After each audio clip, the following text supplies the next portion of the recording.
I didn't really read Child of Hell as a disturbing horror. No.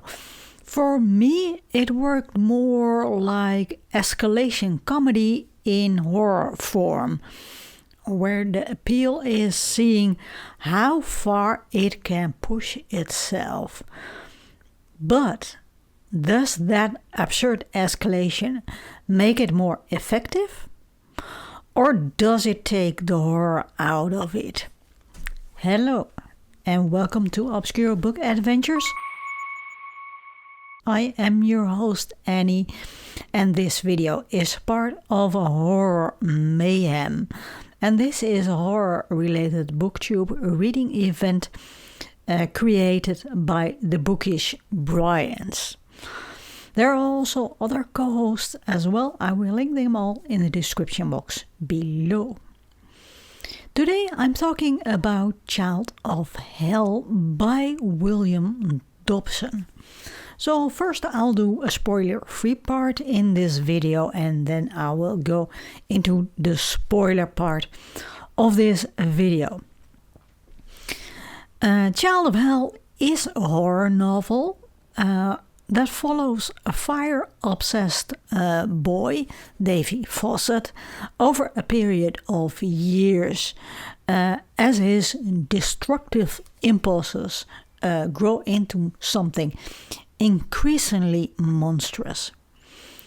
Alongside Davy, we also follow firefighter Jeff Angel, and he keeps crossing his path, and slowly he tries to understand and stop the person behind all of these destructive fires. And that really already tells you something important about the book. Because this is not really a traditional thriller kind of story. Yes, there is pursuit, and yes, Jeff has his own theories about how to catch the arsonist. But that's not really what kept me reading.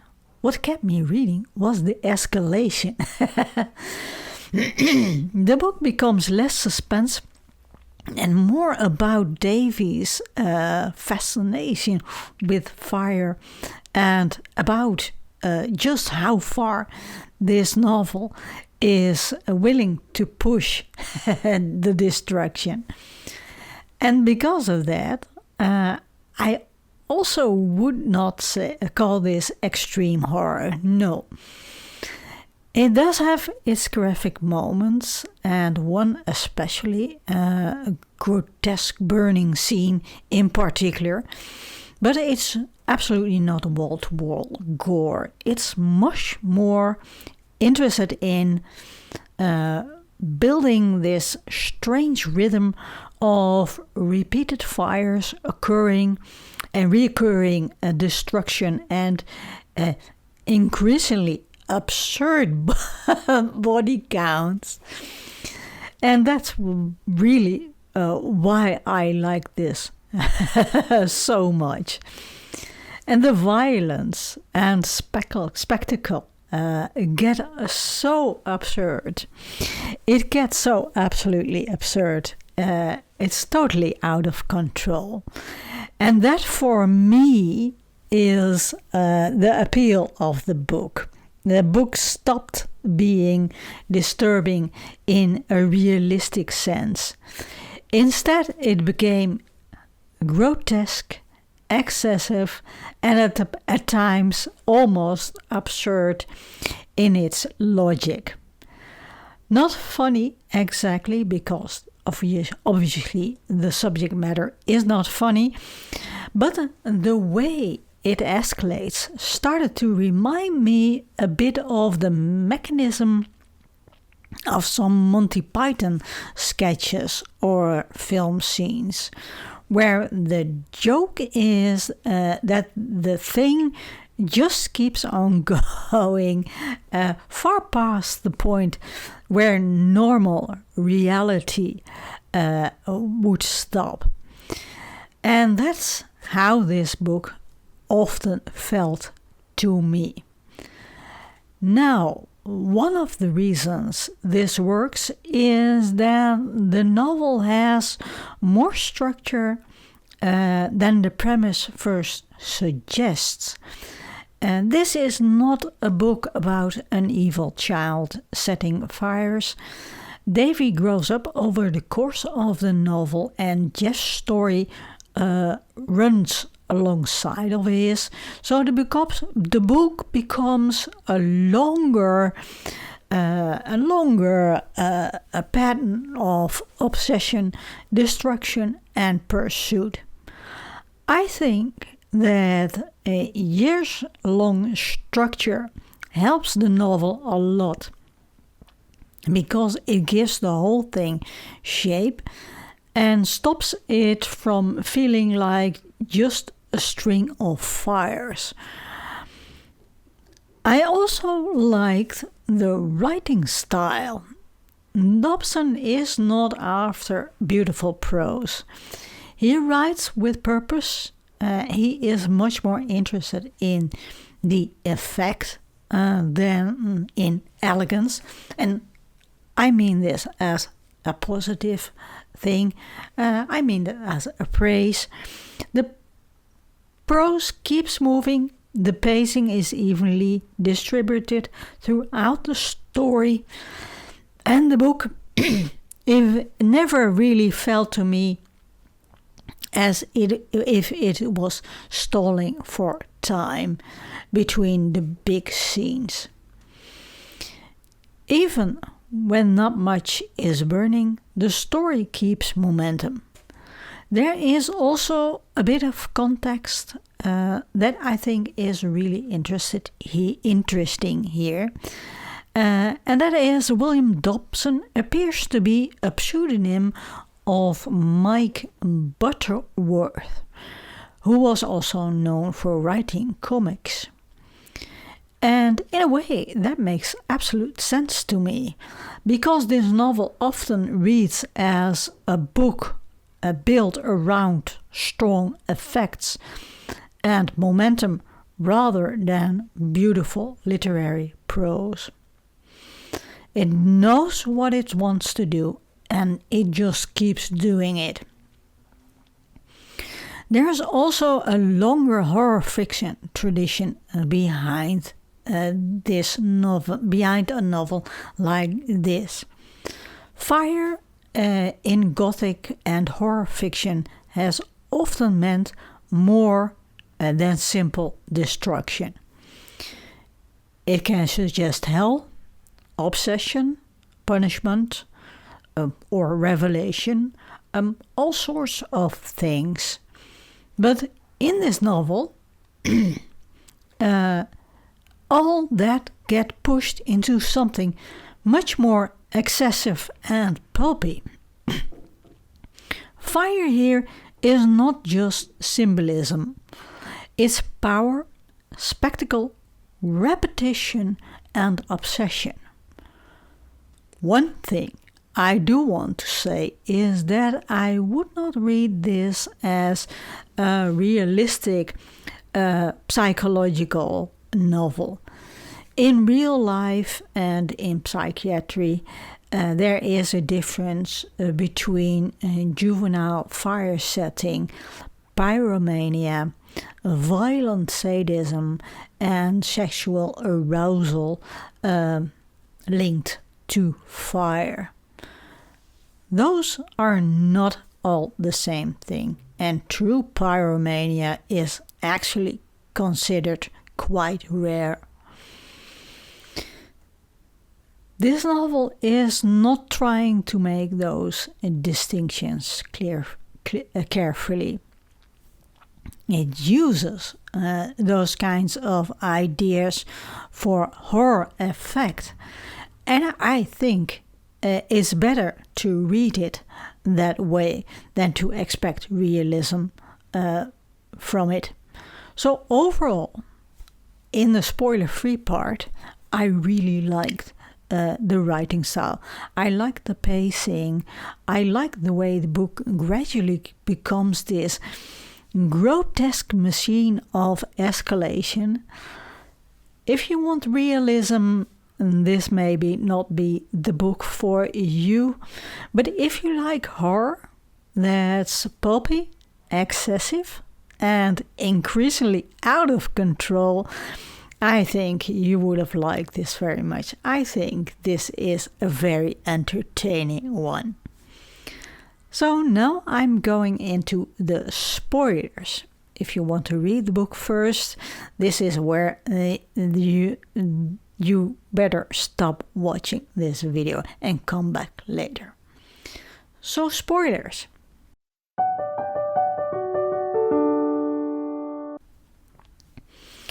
What really kept me reading was not whether Davy would get caught or anything.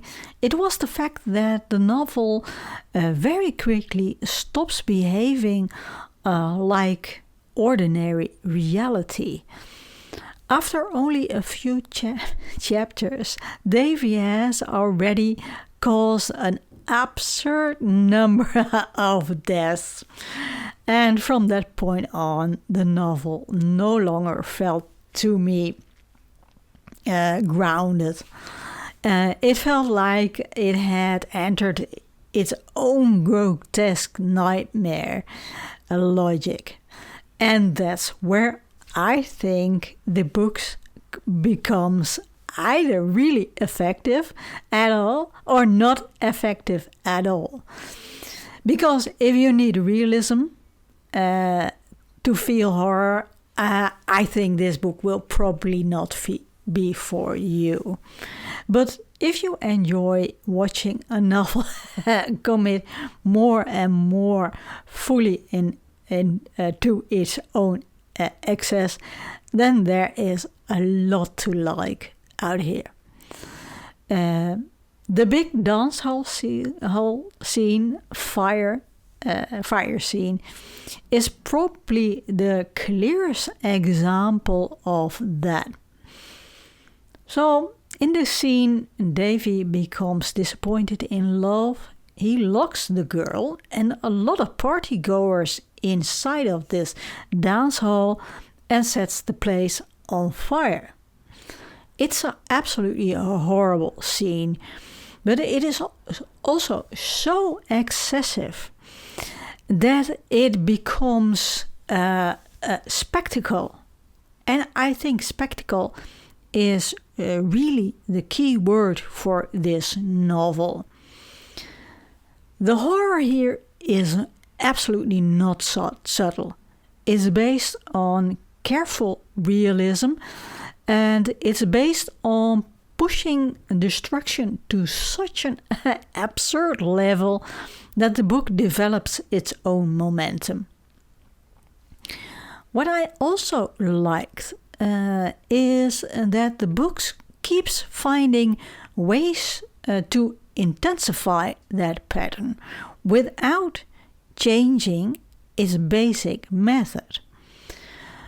So in the end, Davy returns to the town where he grew up in, keeps setting fires, meets a girl, starts a relationship, and for a while it looks as if maybe the relationship softens or at least interrupts his need to burn the things and people, buildings and people.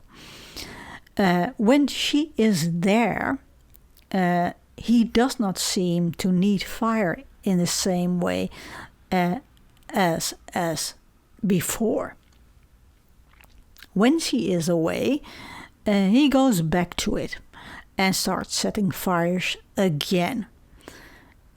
And then the book adds one of my favorite twists in the middle of all of this, which is that Davy becomes a firefighter and even ends up in Jeff's unit. And that is exactly the sort of dark irony this novel needs. The person most fascinated by fire also joins the people whose job it is to control these fires. And that was one of those details that made me enjoy the book even more. Jeff eventually figures out, with the help of his wife Janice, that Davy is the arsonist. And I have to admit, once we get to that point, I more or less expected Davy to die in a fire. That felt inevitable.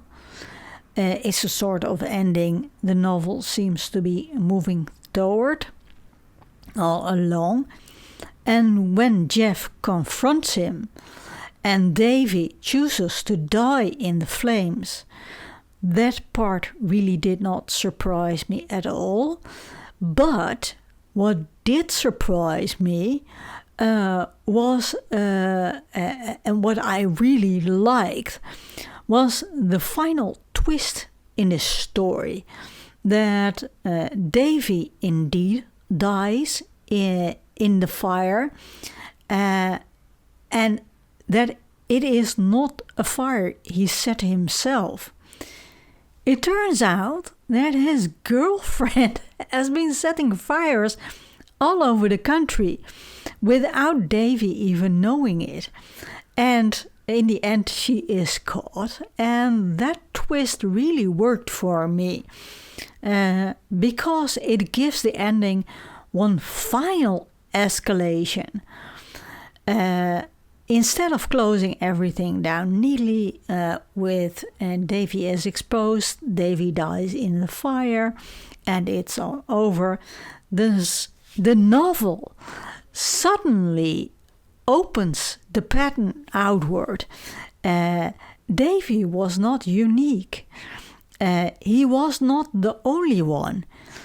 The obsession with fire is no longer just his private sickness or fixation.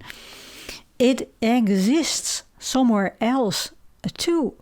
And I think that final twist is a good example of what this novel really does well.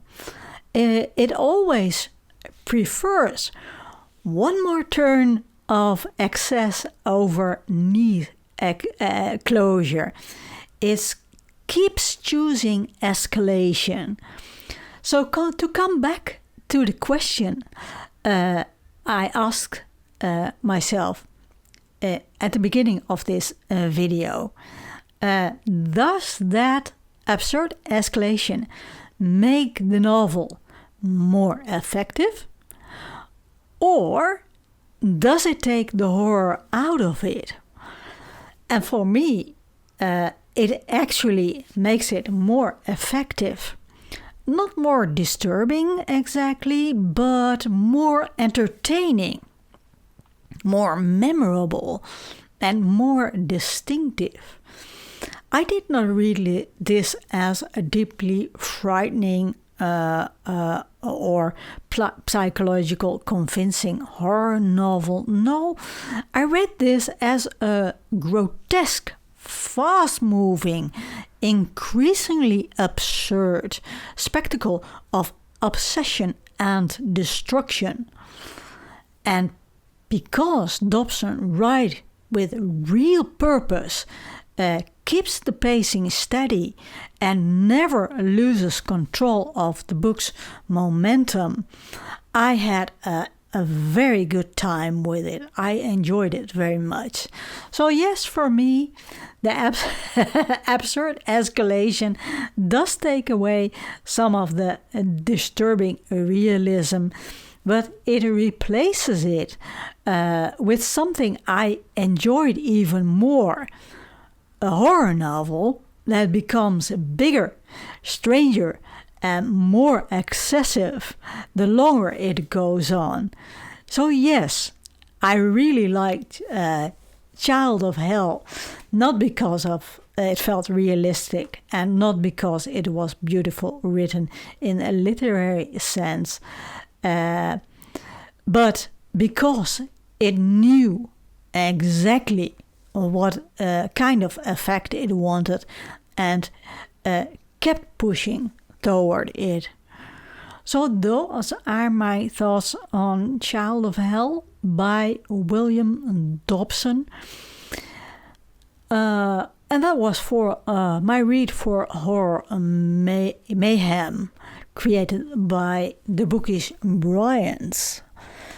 Let me know if you've read this novel and if you found it also highly amusing, and